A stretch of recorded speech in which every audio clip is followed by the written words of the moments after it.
welcome back into episode 4 of the North of the End Zone. As always, I'm your host, Brady Locke, joined alongside Owen Reed, and it was another big week in the CFL.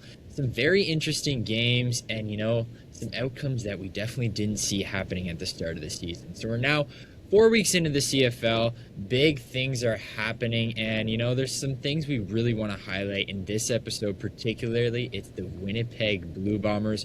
We're going to break them all down, kind of figure out what's going on there because it kind of feels a little bit confusing. There's some question marks, some very interesting moves that they've made, so we're going to be getting into all of that later this episode. But first, I'll start it with you, Owen. My big thing for you this week is that your Argos took down the Saskatchewan Roughriders. You must have been over the moon. We'll start there. What was that feeling like, and what was that game like? Come on, man. I gotta say, if you remember last week, I was totally serious making my pick about the Argos winning. Totally. But, man, that was game of the week. No question. Beautiful, beautiful performance. I got 2 words, 4 syllables for you. All right? Tyler Common. All right? Rookie wide receiver, have a day. This guy, I forget how many yards he put up. Hold on, let me see here. This guy put up a good 89 yards, great deep threat, looked agile out there, had a few touchdowns, maybe 1, maybe 2. I think it was 2, though. And nonetheless, him and Chad Kelly, they were clicking on all kind of, I don't know, ends, if that's a good way to put it. But nonetheless, kind of fantastic game. It was supposed to be a home game, as the World Cup kind of pushed them outside of that. I noticed, however, when I was watching the game, a lot of green just in the stadium. So I thought it was kind of strange that, I don't know, a stadium would make a home team green, but maybe, hey, thanks for hosting nonetheless. But nonetheless, dramatic final seconds of the first half. Mike Miller, he gambled a lot, which I really liked. They used Hicks really well. They used Common really well. And the Rough Riders were a tough team. They played really well. Janarian Grant had a great night. Trevor Harris also had a really good night. But kind of what I want to really highlight about this game is the fact that the defense actually kind of dialed up the pressure a little bit. We actually surprised the Rough Riders a lot with a lot of blitzes. I thought it worked out really well in our favor. And do you have any takes from this game? Yeah, I mean, the big thing for me, I didn't see it live, but, looking at the stats at everything, Chad Kelly, once again, he's really, solidifying himself as, the cornerstone of this Argos team. He probably already was, but again, he is just bringing that leadership. He's showing that they can take down any of these teams, and, behind a good quarterback, anything can happen, especially in the CFL. So, Chad Kelly, again, once a great performance, Common again, like you said, that was huge. So looking forward here, I really wasn't convinced on the Argos last week. I know we talked about that a little bit, but, it's looking more and more convincing, especially when you beat the reigning champs. So, yeah, going forward here, BC is another one of my big things. We talked about them last week. We said they really needed to go out here and get this win, and man, they lose a tight one against the Stamps. The Stamps looked great, and I mean, the big thing for them that we kind of mentioned last week was that they needed to get off to a better start, and boy, did they do that. They were really in the lead from the get-go, never really gave it away, so big things from the Stamps there. They got their first win of the season after playing some pretty competitive games, but what did you see there, and how troublesome is this for BC? Man, I was completely off. I mean, BC Lions, I didn't see them losing this game, at least pre-kickoff. They came in, we talked a lot last week about how good teams, good players find ways to win games. It's tough to do that when their best player was flat on his behind the entire night. Yeah. Man, he was getting a lot of pressure. I got to give it to the Stampeders D-line. They forced a lot of sacks and tough looks. You're probably thinking the same thing because, man, He was not on his feet much. He got, 462 passing yards. That was kind of just stat padding. It was, when you really look at it, the guy got maybe 200, competitive yards. They played really, really soft zone coverage kind of late. in the game when it was 33 like 14. And you got to give it to the Stampeders. They looked really good, really, Yeah. really strong. Their receiving core was working really well. Vernon Adams doing his thing, getting out the pocket. I found he didn't go to his wideouts as much, which was kind of Yeah. nice. He gained a lot of yards after the catch, kind of going through the middle instead, which worked out for him. But yeah, no, Rourke didn't look great in that game, and I think that's huge thanks to the edge, huge thanks to the D line. They just immediately collapsed the pocket a bunch. And then one thing I want to say before I hand it off to you is, how are you feeling about Tyreek McAllister, man? This guy is Oh my electric. goodness. Yeah, I mean, you can't ask for a better guy in the return game. Like, it's just beautiful. I mean, to have, the comfort of knowing that you're going to get big chunk plays probably a few times in the game. It's like, starting position is a big thing, especially in, the NFL, but CFL as well. Like, no matter where you're playing, you need to have a good starting position to, give that confidence. And then honestly, field position is a lot of football. Like, you can, especially in CFL, actually, with the fewer downs. If you're back in your end zone, you only get two chances to get out of there. If you don't, you're already giving the other team good field position. So, I think that's something that the teams should probably be looking at more. And Tyreek McAllister, man, we got to keep an eye on him for sure. Yeah, it was a Yeah, really good week for special teams. I have to say, punt returners absolutely killed it. I mean, yeah, I forget what the other team was. Maybe it was the Ottawa Montreal game. Somebody had maybe 160 yards on return on I think return coverage. And I think yes. that's just such a wild stat to me. Oh, man. Because you think CFL, you think like, 300-yard passing games. You think really good receiving core. You see red Yeah. zone play. But man, the week was highlighted by a lot of just impressive returners. Yeah, no, And absolutely. And I think we'll kind of, look at that Ottawa Montreal game. And, this one had a lot of that offense, right? Like, this one had, a lot of questions for me going into this game of Montreal's defense. I'm not sold on their defense. I love their offense, man. I love this team. I think they can be a contender, but they need to clean up the defense. You can't give up 35 points to Ottawa. Jake Mayer, you're giving 336 yards and three touchdowns. Man, like, you're making him look good, and that's probably great for him, great for the Red Blacks. I think they should probably take away some pretty positives from this game. I mean, they were competitive, they were in it, but the issue, yeah, again, it's going to be just Montreal closing this out. It wasn't great. They were up 21-6, I know, at one point. So, going through this game, you got to close it out, and especially against a team like Ottawa, put your foot on the throat. Like, you just got to close it out. But again, Davis Alexander, 345, two touchdowns. Philpott, 12 receptions for 198 yards. Need 6 for 79 and a touchdown. Man, these guys, their offense is never going to be doubtful. But yeah, for me, the big thing is going forward, their defense for sure. And that's going to be the question, I think, going through the playoffs as well, is can they lock down these good teams? Because you can't give up 35 to the worst team in the league and expect to, win the Grey Cup. So that's my thought. I'll send it to you on that game. I agree. I agree. I mean, they just let Ottawa kind of battle back. I love the quote you just said. You gotta absolutely just put the foot on the throat at the end. You gotta close out a game. You can't let it get that close. Um, what's the word? The Red Blacks were outgained 256 yards to 76, and somehow they fought back from 31-14 to come back.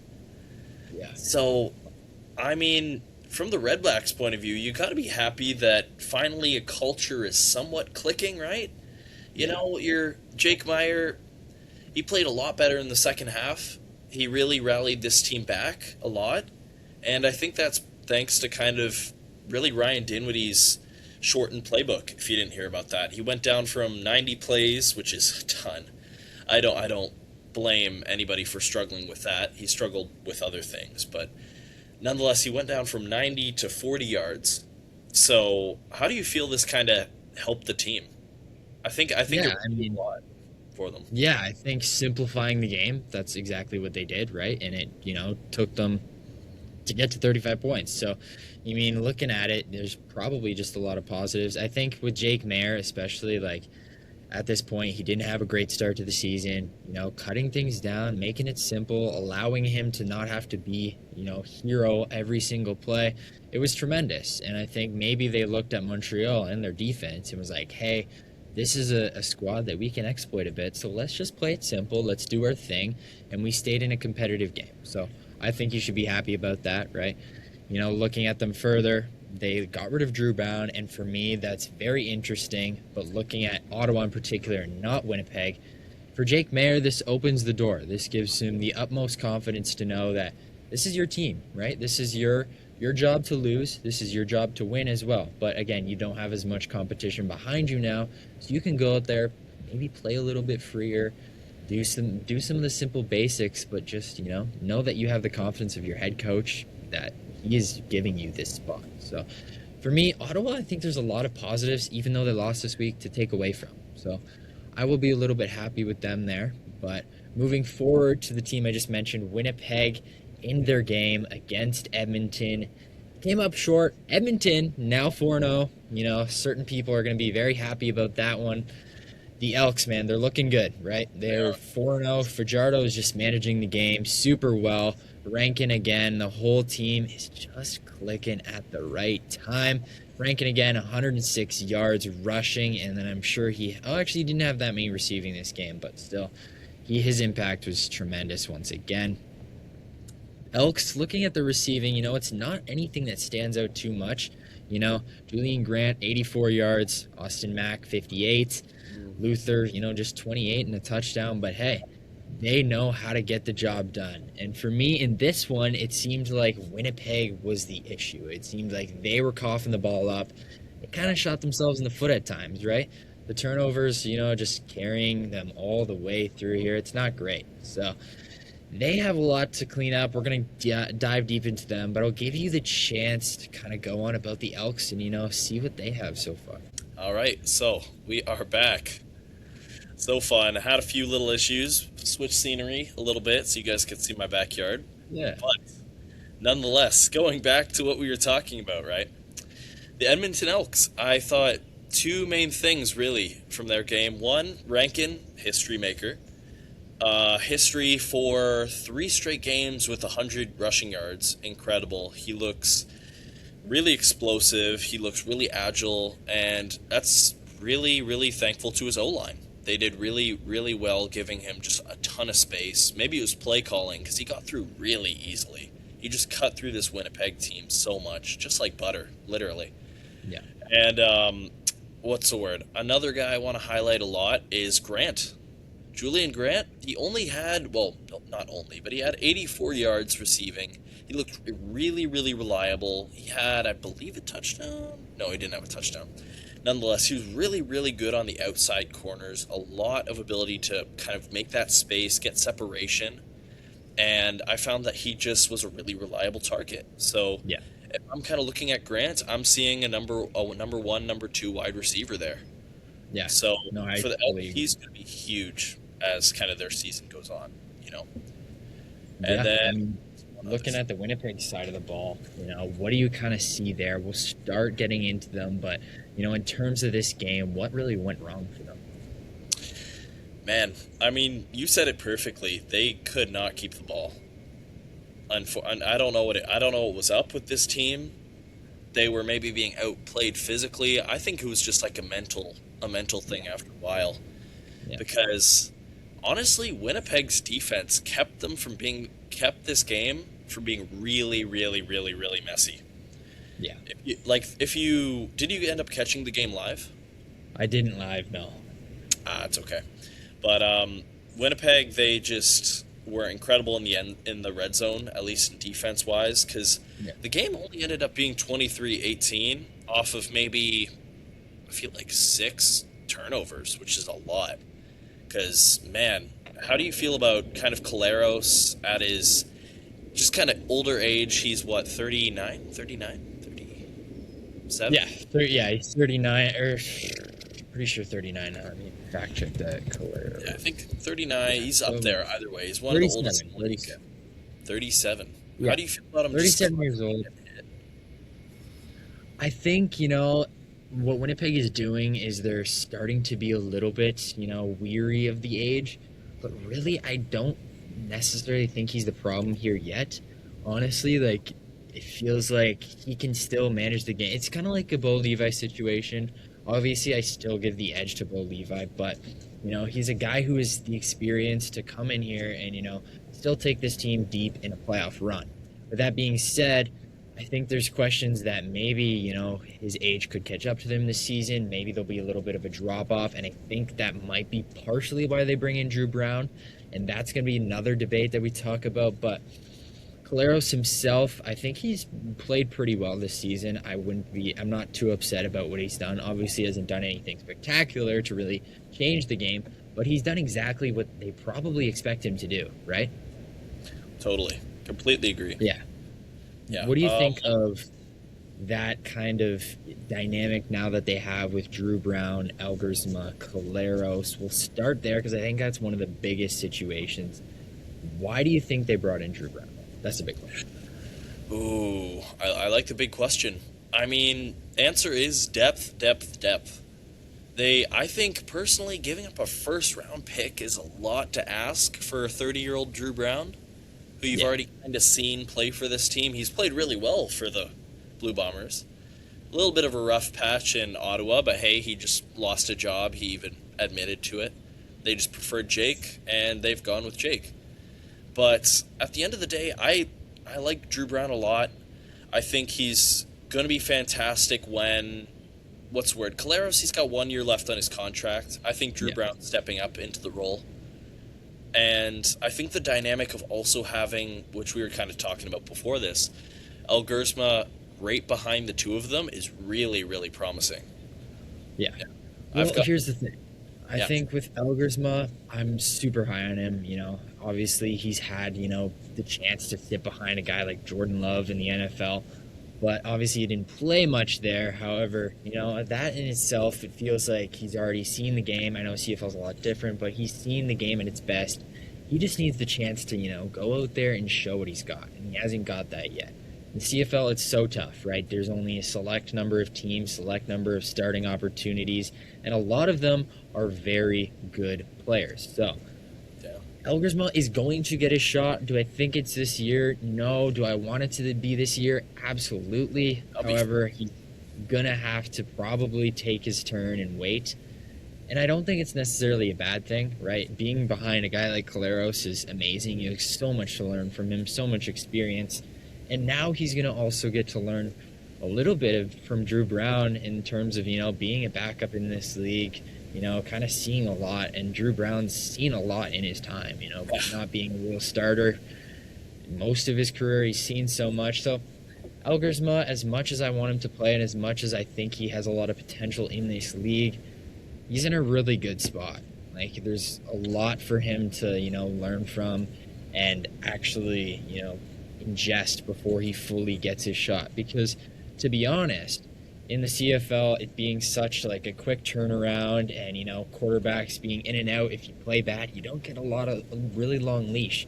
Elgersma now gets the chance to learn a lot before he actually gets his shot. Because we know he's going to get his shot. But now he's getting all of this time to, learn. So, Elgersma, with that being said, that's going to be kind of my thoughts on him, but he really will be a good quarterback in this league. I think he has all the tools. So, with that being said, moving to Drew Brown, I think, again, it's an interesting move. I don't know if I really love it from Winnipeg. Again, it's really cool. It's going to benefit probably your team, Elgersma, Caleros, your playoff hopes, whatever. But, you gave up a first. I don't know if I love that. I think, the first could have been pretty valuable, especially with, Caleros soon coming out. Maybe this is your peak of your team right now. You might need to get some young guys coming in. I would have liked you to keep the first, but really, if you're going all in this year, I totally understand that you might want to have that security with Drew Brown back there. Looking at it from, a general manager's point of view, though, I kind of want to keep that pick, but I understand. What do you think of, giving up that first for a backup. Would you ever really do that in certain leagues? Oh, I mean, in the NFL, it's unheard of. Yeah. Well, maybe it's because the NFL has such a deep draft board, so many more teams to choose from, and then your time isn't up to pick until you're back up to 33. And so, honestly, a first round pick for a guy who's probably going to be your starter next year, I could say, that's my hot take. I think the price tag isn't too high for Drew Brown. Yeah. Why not get this guy at 300,000, then re-sign Caleros at 600,000 because he's all the way up there now, right? Yeah. I think I think it's a smart move, a little bit of an overbuy. I think Ottawa would have been willing to let him go if they knew that Jake Meyer was the guy, and it seems like they know he's the guy for a little bit less. Yeah. But honestly, I think Drew Brown's got a lot of upside. It's an older league, so we got, 37, 39, and 36-year-olds playing at a really high level. And, I mean, Drew Brown, if you look at it, he's coming into 30. He's got experience. He's got a lot of, what's the word? He's controlled an offense. Yeah. So he's got that behind. He understands O'Shea's system a little bit. My only thing would possibly be if he can kind of get used to Tommy Condell as a coordinator. Yeah. But my only question aside from that, which I'm going to pose to you in a few seconds, is the O-line has confused me for Winnipeg this season, right? Yeah. They're a huge part of their identity. They have been when they were really, really, really good and still are very, very good. But with the scratch of Neufeld, right, Caleros was on his butt a lot. Like, he did not have much time. And for a 39-year-old, he was hit a few times, or 37-year-old, he was hit a few times really hard. Yeah. And so that makes me wonder, right, how important is creating that offensive line kind of identity for Winnipeg just being a playoff contender team? Like, do they have to make some moves on that end? What do you think? Yeah, I mean, I fully see what you're saying there. Like, this line, they have a lot of, experience. It feels like they're an older line. But again, I think they lost a couple pieces. So now it's kind of looking at, hey, maybe this used to be their backbone, but now it's kind of a little bit up for question, right? So I think they're going to probably need to find a way to maybe bring in another guy in. I don't know. I think there's maybe some questions on the outside, but behind Caleros, you really got to be able to, give him his time, because he's not going to be able to escape the pocket, go for runs. That's not his game, right? So you need to be able to be containing him in the pocket for, you got to give him as much time as possible. Like, it's not like you have like a Vernon or a Davis back there where they can escape at times if they want. So that's really tough for me, but I think this line definitely will be one of the questions going forward. Mm-hmm. I think there's that, it's the defense, but again, looking at it with, Caleros and then Brady, you want to be able to block the run game well as well. So yeah, this line definitely needs probably a little bit of help. Do I think that they get it? I don't know. I think it might just be something where they get from within. So they're really going to need to bolster it a little bit. I don't know if they just need to play a little bit more together. But yeah, like I said, some of them have the experience, the leadership to, pass it on to others, get it done, gel as a group. So I think they shouldn't have a problem going forward. But I think it's something to probably keep an eye on for sure. My next thing to you, and this is kind of one of the bigger questions to me. Looking at last year, the Bombers, they didn't have a great season. But again, the 4 years previous, they made the Grey Cup. That was with head coach Mike O'Shea and the BC Lions, now coach, what's his name again? I keep forgetting it. Buck Pierce, yes. Buck Pierce. So he was the OC, and, he got them to the Grey Cup, helped them get there. Now, last year, lackluster season, he left. He was in BC. There's a bit of questions that, hey, maybe that could be an issue. Maybe they need to find their offense a little bit better with the new OC. How do you think that they can do that this season? Do you like the new OC? Is he probably going to be the guy to lead them? Interesting question. I mean, Tommy Condell has been a mixed bag for me. his red zone kind of calls have been really iffy. He's made a lot of mistakes. I like the fact that he's been really risky. I like the fact that he's gone for a lot of thirds, at least Yeah. when he's on the goal line, which typically has worked out for a lot of teams in the past. For a team where you're trying to develop a new offensive identity, I think he should hold back just a little bit. Like, Right. there was a lot of time in the Elks game where they're on like the two, they're on the one. There was a fumble, or there was just a play call where they just literally a running back hits the O line, doesn't get shoved anywhere. And so I think he's got to either be more creative there, or he's just got to realize that, I don't know, take the points where you can get them. Yeah. Because I don't know, when your field goal unit's also missing a little bit, and your offensive team isn't doing well in the red zone, you kind of got to adapt to that just a little bit, and maybe put the field goal unit a little bit closer, Yeah. or just, I don't know, find a way to get the game going on the throw when it comes to the red line. Yeah. I love Brady Oliveira, but they're kind of developing Perkins at the same time to kind of take that short yardage role, at least on the goal line and all that stuff, but it still needs work. That's what I'm trying to say in the red Yeah. zone. I fully agree, and that kind of leads me into my next thing you just brought up there. Can Brady Oliveira, carry such a big load? Like, how much of this team are they, or how much of the team are they expecting for him to put on his back? Is it really, going to be consistent, or is he, going to be able to really carry them to the playoffs? I don't know, personally, but I want to hear what you think. See, he's such a young guy. You forget that too. The Yeah, guy's 28. Yeah, 28, I think. So he's in his prime right now. He's going to be in his prime for the next few years. Off to a great start on the year. He's got 222 yards, a touchdown through three, right? yeah, And he's coming off four straight seasons of 1,200 or more yards. So, I mean, he's a staple for this team. He's yeah, really reliable. He's great with chunk yardage.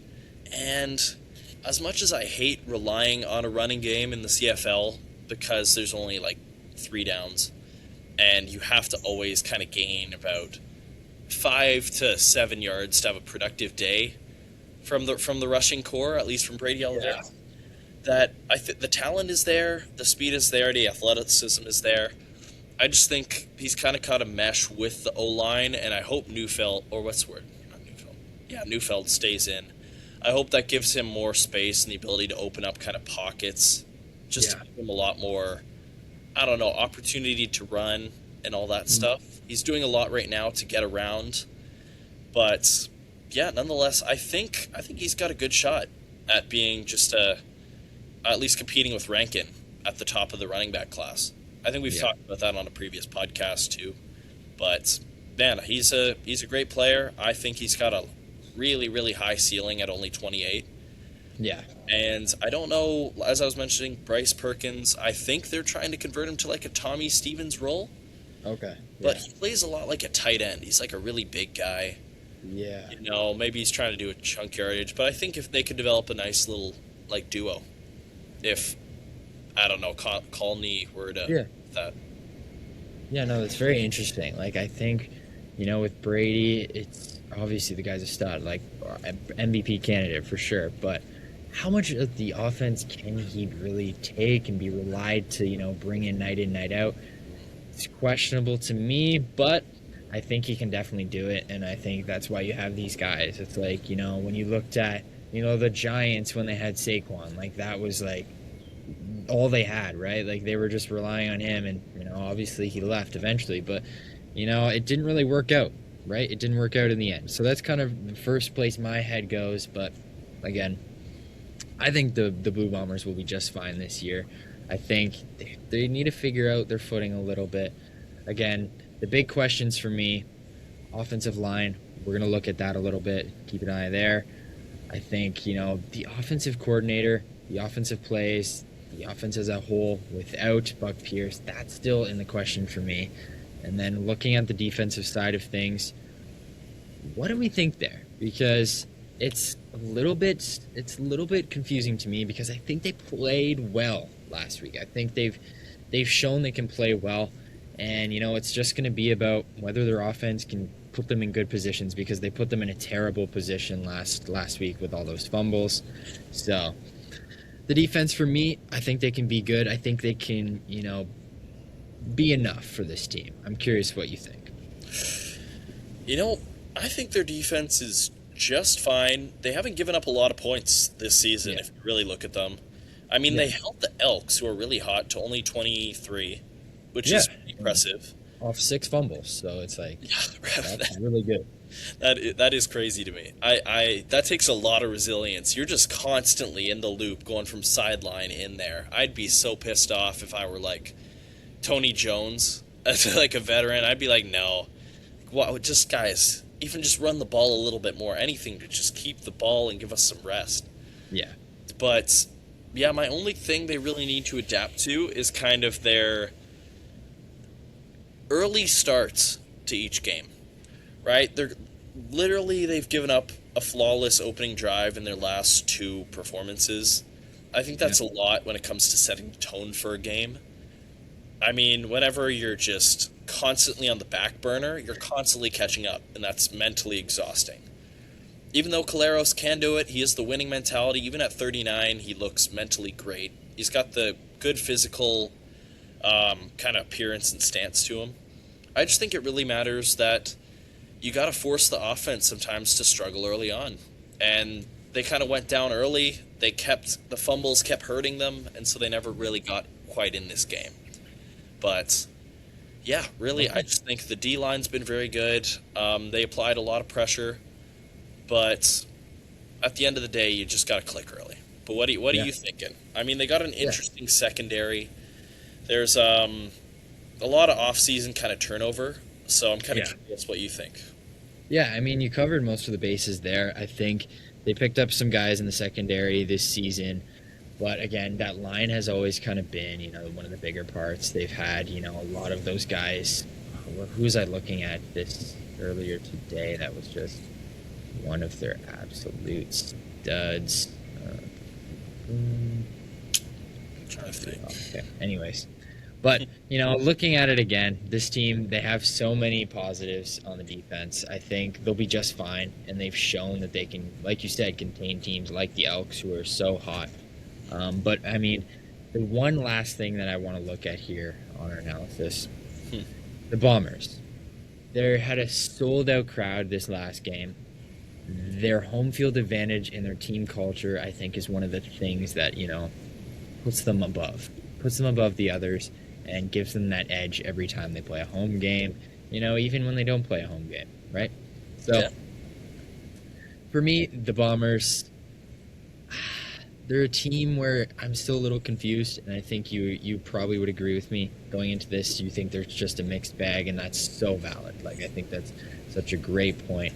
Yeah. But going into the rest of this season, the West seems competitive. It seems Does. competitive with the Elks, 4-0, Stamps 1-2, but playing very competitive games. Riders 3-1 now, or is it 2-1? I think 2-1. Might be 2-1. And then, even the BC Lions, as much as they're 0-3, they're a great team, and we know that, right? They're probably going to figure it out. So every single team in the West is competitive for me, and that's what scares me with this Blue Bombers team, because how are they going to find the edge over all of them, right?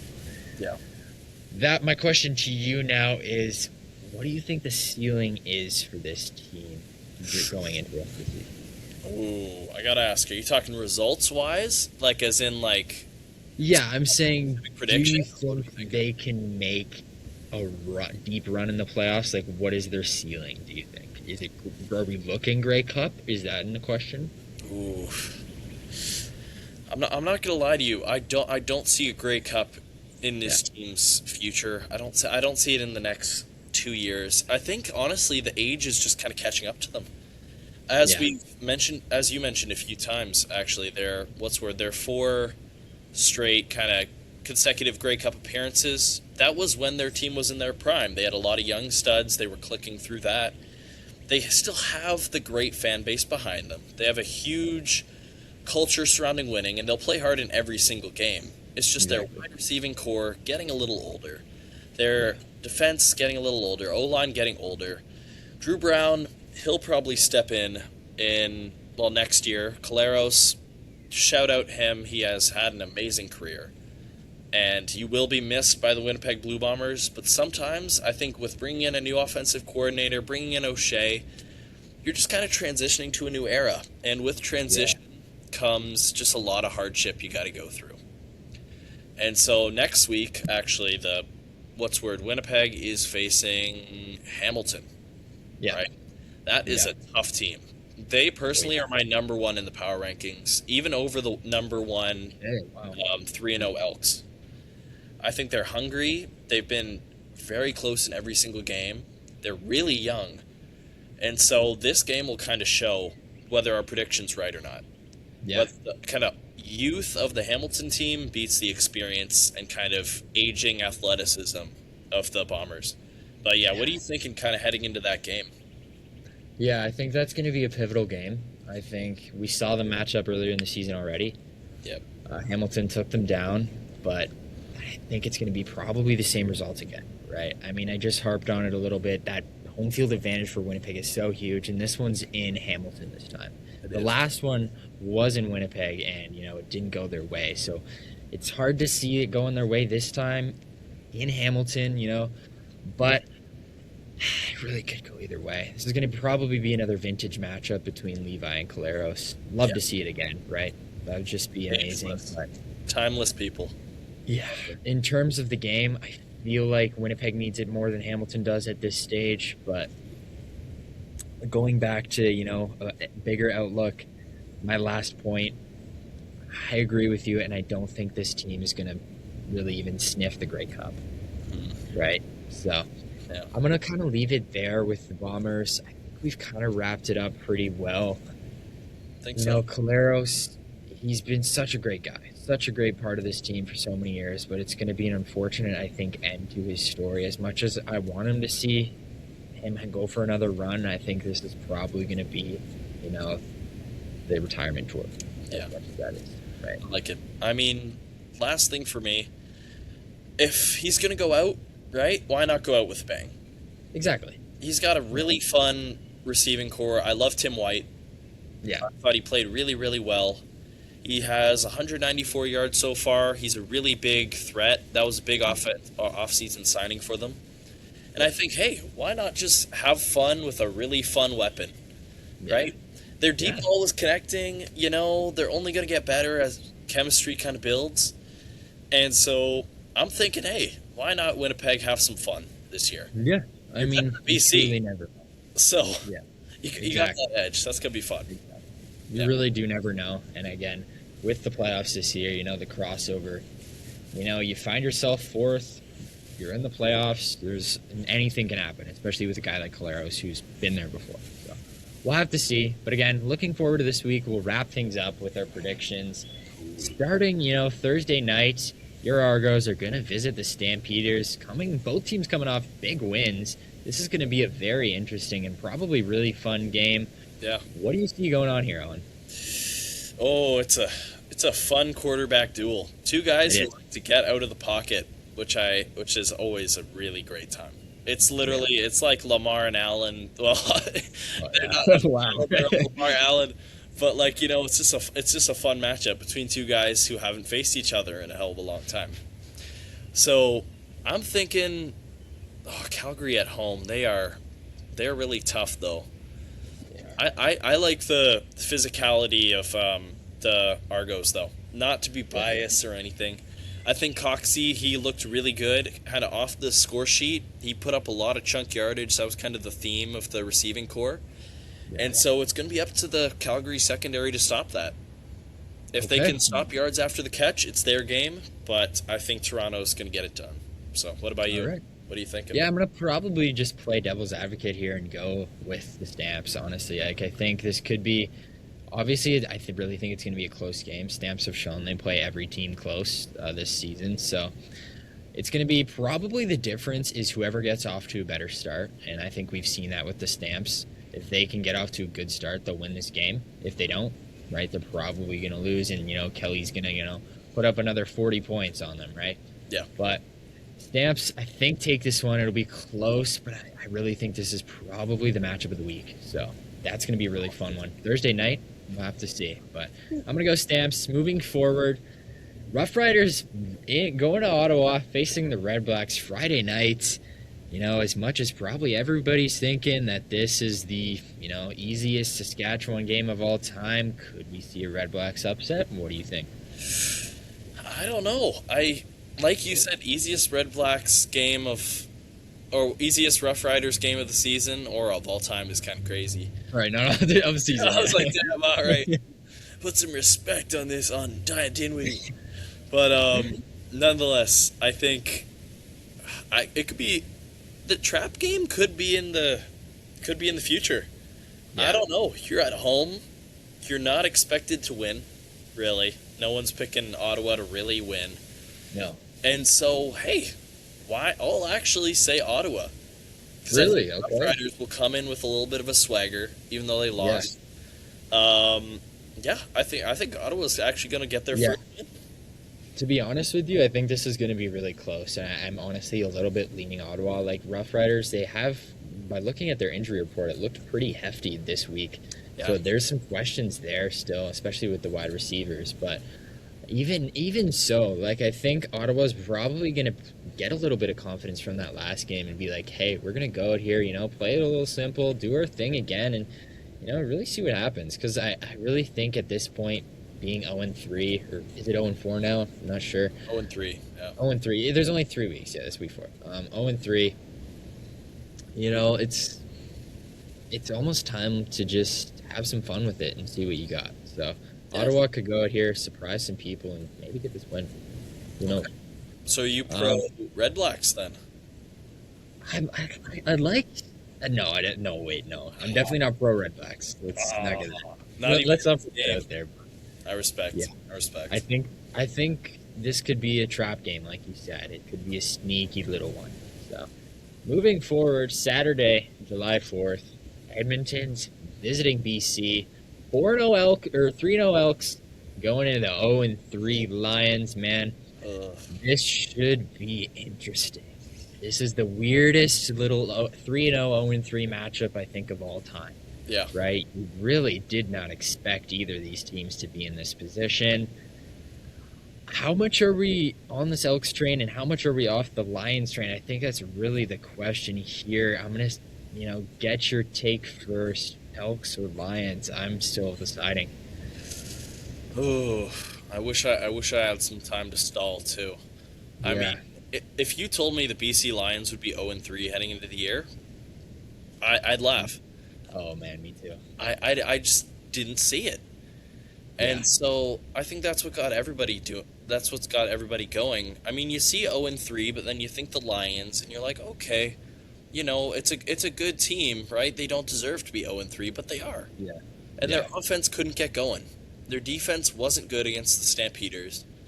So I don't know, man. Fajardo, he's commanding this team. He's gonna be in BC though, so that could be rough. But yeah, I could see the Elks just going 0-4, or no, sorry, 4-0. I don't know. Yeah, I know this is going to be so interesting. Again, it's going to be in that makeshift BC stadium again, so we'll have to see how it goes. There's not really going to be too much, I think, of a home advantage, but Edmonton's got to be spewing with confidence. BC's got to be trembling in their boots. Mm-hmm. As much as I want Edmonton to go 4-0, I think this is almost panic mode for BC if you don't win this game. So I'm going to say BC. Even though I really kind of do want to see the Elks go 4-0 just for the fun of it, right?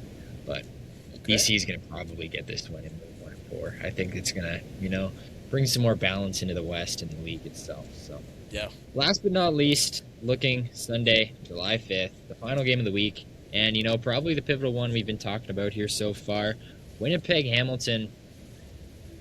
Do the Bombers get a win and get them to 500? That is the question. Owen, what do we think?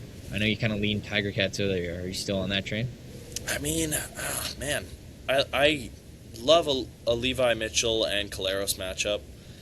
I haven't had the pleasure of actually watching that matchup. I've just heard from my grandpa. That is great.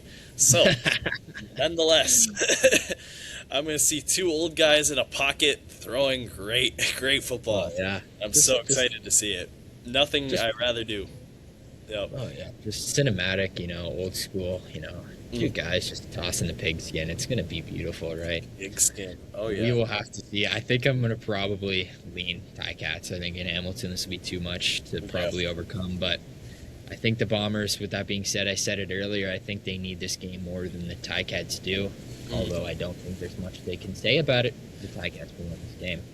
I With agree. that being said, I think it's going to wrap up this week for North of the End Zone, episode 4. Breaking down the Bombers, we covered them, going in depth, really trying to see what this team has going forward in this season and if this is truly Caleros' retirement tour. That all remains to be said, so make sure you stay tuned the rest of the season to find out and come back next week where we're going to be breaking down another team. Could be the Argos, could be the Red Blacks, who knows? Lots of storylines to come about, but again, this has been Brady Locke, Owen Reed, and we will see you next week.